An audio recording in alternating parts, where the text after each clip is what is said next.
Hello everyone. तो आज हम पर्सोनिफिकेशन पोएटिक डिवाइस को डिस्कस करने जा रहे हैं। देखिए, पर्सोनिफिकेशन में क्या होता है, जब हम किसी भी नॉन ह्यूमन ऑब्जेक्ट को एक ह्यूमन बीइंग की तरह ट्रीट करने लगें तो वहाँ पर पोएटिक डिवाइस होता है पर्सोनिफिकेशन। ये नॉन ह्यूमन ऑब्जेक्ट कुछ भी हो सकता है, it could be an animal, an idea और एनीथिंग। जब हम किसी भी चीज़ को, किसी भी नॉन ह्यूमन चीज़ को एक ह्यूमन बीइंग की तरह ट्रीट करने लगे तो वहाँ पर पोएटिक डिवाइस होता है पर्सोनिफिकेशन। इसी बात को मैं एक एग्जाम्पल के साथ समझाऊँ तो आपको ज़्यादा क्लैरिफिकेशन आएगा। The sky weeps.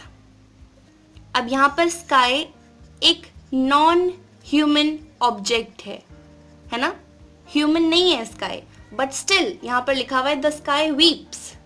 और ये जो वीपिंग वाली क्वालिटी है ये ह्यूमन बीइंग्स के पास है, क्योंकि उनके पास इमोशंस होते हैं, वो किसी भी इमोशन से हर्ट हो जाते हैं तो दे वीप। बट यहाँ पर स्काई एक नॉन ह्यूमन ऑब्जेक्ट है, लेकिन फिर भी बोला गया है कि द स्काई वीप्स, जो आसमान है वो रोता है। तो it is not practically possible, right? आसमान एक नॉन ह्यूमन ऑब्जेक्ट है, वो नहीं रो सकता। तो मैं यहाँ पर कहूँगी कि स्काई को पर्सोनिफाई किया गया है ये बोलकर कि इट वीप्स। हमें चीज़ समझ आई? हमने क्या किया यहाँ पर, एक नॉन ह्यूमन ऑब्जेक्ट को एक ह्यूमन की तरह ट्रीट किया। तो यहाँ पर पोएटिक डिवाइस था पर्सोनिफिकेशन।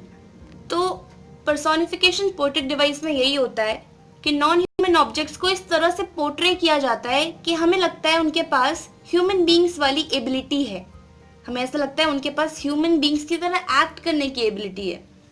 ठीक है, एक और एग्जांपल के साथ समझते हैं। The wind whispered through dry grass. Again, wind एक नॉन ह्यूमन ऑब्जेक्ट है, तो उसके पास ये एबिलिटी नहीं है कि वो खुशफुसा सके, वो विस्पर कर सके। ह्यूमन बीइंग्स के पास बात करने की, है ना, स्पीकिंग एबिलिटी और विस्परिंग एबिलिटी ह्यूमन बीइंग्स के पास होती है, विंड के पास नहीं है। लेकिन फिर भी हमने यहाँ पर कहा है कि the wind whispered through dry grass. Wind एक नॉन ह्यूमन ऑब्जेक्ट है, फिर भी हमने उसे एक ह्यूमन बीइंग की तरह ट्रीट किया। हमने ऐसा दिखाया कि उसके पास विस्पर करने की एबिलिटी है। तो यहाँ पर पोएटिक डिवाइस था पर्सोनिफिकेशन। हमें चीज़ समझ आ रही है? जब हम किसी भी ऑब्जेक्ट को, किसी भी एनिमल को एक ह्यूमन बीइंग की तरह ट्रीट करते हैं, उसकी ऐसी क्वालिटीज़ लिखते हैं जिसे पढ़कर हमें लगता है कि हाँ वो सच में ऐसे बिहेव करता है, मतलब उसके पास ह्यूमन बीइंग्स वाली ये क्वालिटी है। ठीक है, जब हम ऐसा कुछ करते हैं तो वहाँ पर पोएटिक डिवाइस होता है पर्सोनिफिकेशन। एक और एग्जांपल देखो, the fire swallowed the entire forest. Swallow मतलब होता है निगलना, तो यहाँ पर बोला गया है the fire swallowed the entire forest. इसका लिटरल मीनिंग देखा जाए तो फायर ने पूरे फॉरेस्ट को निगल लिया। फायर अगेन एक नॉन ह्यूमन ऑब्जेक्ट है, वो कैसे स्वेलो कर सकता है? लेकिन यहाँ पर सेंटेंस का मतलब क्या है, एक फायर ने पूरे फॉरेस्ट को बर्बाद कर दिया। लेकिन यहाँ पर एक नॉन ह्यूमन ऑब्जेक्ट फायर को एक ह्यूमन की तरह पोर्ट्रे किया गया है कि उसके पास स्वेलोइंग वाली एबिलिटी है, राइट? तो इसलिए यहाँ पर पोएटिक डिवाइस पर्सोनिफिकेशन है। एक बहुत बहुत फेमस एग्जाम्पल है पर्सोनिफिकेशन का, time and tide wait for none. आपने डेफिनेटली ये कभी ना कभी तो सुना ही होगा कि time and tide wait for none. अब टाइम और टाइड दोबारा से दो नॉन ह्यूमन ऑब्जेक्ट्स हैं, ये किसी का वेट नहीं कर सकते, है ना, लेकिन फिर भी उन्हें ये कहकर पर्सोनिफाई किया गया है कि time and tide wait for none. इन नॉन ह्यूमन ऑब्जेक्ट्स की ह्यूमन बीइंग की तरह एबिलिटी को एक्सप्रेस किया गया है। ठीक है, इंग्लिश लिटरेचर में एक बहुत ब्यूटीफुल पोएम है, विलियम ब्लेक ने लिखी है। Two sunflowers moved in a yellow room. Sunflower एक फ्लावर है, वो ह्यूमन नहीं है, तो हाउ इट इज़ पॉसिबल कि वो किसी येलो रूम में मूव करे? वो मूव नहीं कर सकता, है ना।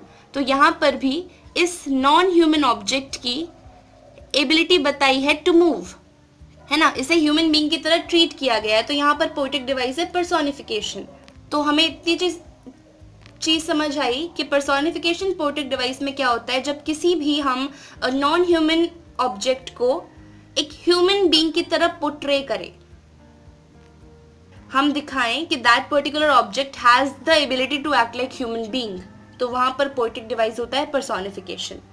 बहुत सिंपल है। जब आप लिटरेचर पढ़ेंगे, अपनी पोएम्स पढ़ेंगे, तब आपको बहुत बहुत अच्छे से पर्सोनिफिकेशन समझ आ जाएगा। बस इतना सा आइडिया रखिए अभी अपने दिमाग में कि पर्सोनिफिकेशन वहाँ पर होता है जहाँ पर किसी भी नॉन ह्यूमन ऑब्जेक्ट को ह्यूमन की तरह ट्रीट किया जाता है। तो आई होप आपको पर्सोनिफिकेशन पोएटिक डिवाइस क्लियर हो गया हो। अब हम आगे आने वाले वीडियोस में और भी पोएटिक डिवाइसेस को कवर करेंगे। तो फिलहाल इस वीडियो को इतना ही रखते हैं और आपसे मिलते हैं आगे आने वाले वीडियोस में। अगर आपको कोई भी डाउट आता है, ये नहीं समझ आया, तो उसे कमेंट सेक्शन में पूछें, मैं आपको ज़रूर जवाब दूंगी, आपके सारे डाउट्स क्लियर करूंगी। तो चलिए आपसे मिलते हैं आगे आने वाले वीडियोस में। तब तक के लिए bye bye, take care, have a great day.